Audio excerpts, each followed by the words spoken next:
Hello people, and what we're going to talk about today is leading without permission. Because most leaders don't lack authority, they lack self-issued authority. So here's an example. I was presenting a risk prevention IT project to my CEO, something that needed time, budget and attention that he would far rather pour into sales. And in my head, the full Greek chorus of imagined objections. Too expensive. Not a priority. It works fine already, why disrupt it? He hadn't said any of it. I prejudged what he might think. And it froze me. And if you're doing the same, here's your first shift. We're going to have some exercises today. Exercise number 1, forget the hairy eyeball. Pause. Ask yourself, is this opinion real or invented? Is preempting somebody else's response helping me or not? Then just simply breathe. Breathe deeply. Soften your jaws, your shoulder, your neck, your belly, wherever there's tension. And feel what happens when that pressure slides off you. Who would you be without that imaginary boss watching? A client once came to me, bright, capable, respected, yet frozen stiff waiting for endorsement from his CEO before improving his accounting department's workflow. He wasn't lacking insight, he wasn't lacking skill, he was simply waiting for permission. And waiting isn't leadership, it's self-silencing, it's following. So here's exercise number 2, step into it. Ask yourself, where in my work am I waiting for permission that doesn't exist? Visualize yourself acting instead of asking. See yourself stating your plan, not seeking approval for it. And notice that shift, that subtle internal click. Authority isn't granted, it's inhabited. Another leader I work with spent hours every week perfecting reports no one read, sitting in meetings he didn't need to be in, just so no one thought badly of him. Meanwhile, one 10-minute client call created more revenue than all of that other stuff put together. We say we're overwhelmed. Often we're just busy defending perception. Exercise number 3, precision over volume. Ask yourself, what are the 1 or 2 actions this week that actually move the needle? Then, looking at everything else, tell yourself the truth. Do I do this from habit, obligation, fear of not being seen? If so, simply release it. Because value isn't created by polishing the low impact. Energy goes where impact flows. Another client was agonizing over applying for a 5-year grant. He second-guessed every sentence, every comma in his email.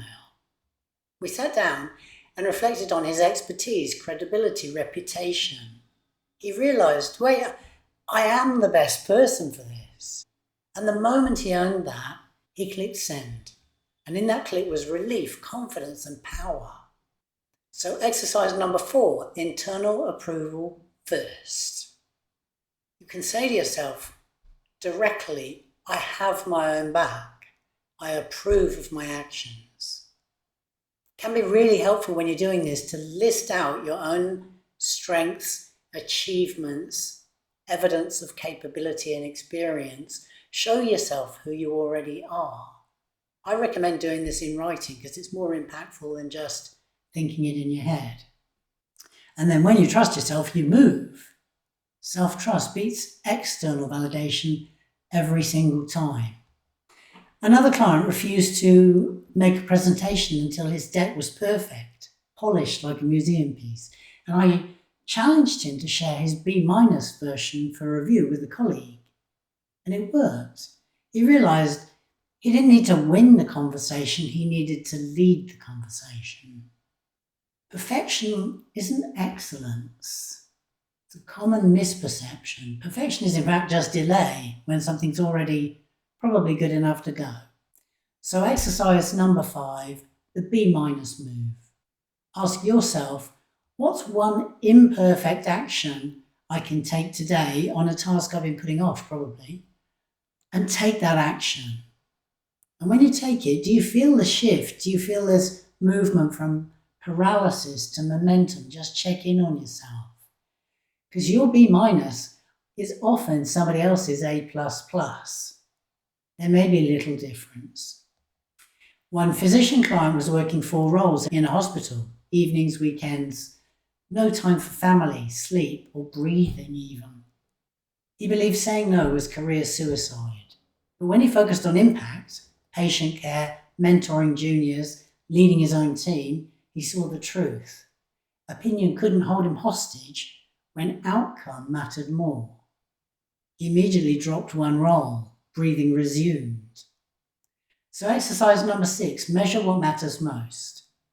Ask yourself, what is the tangible value of my next action, independent of applause or criticism? Let the outcomes guide you, not hairy eyeballs, not noise, because success is what you create, not what you fear people might think. So notice one place today where you can lead without permission. A place you're holding back, where you're waiting for approval that may never come. And then act. Don't think, act. Self-approve, choose to go for the impact, grant yourself the green light. And when you do, thank yourself. You're rewiring leadership with every self-backed decision. If you want to go deeper with this work, if you want to feel this shift, not understand it, let's talk at mini.dexrandall.com. You get to build yourself into the leader you want to be. I'll meet you there.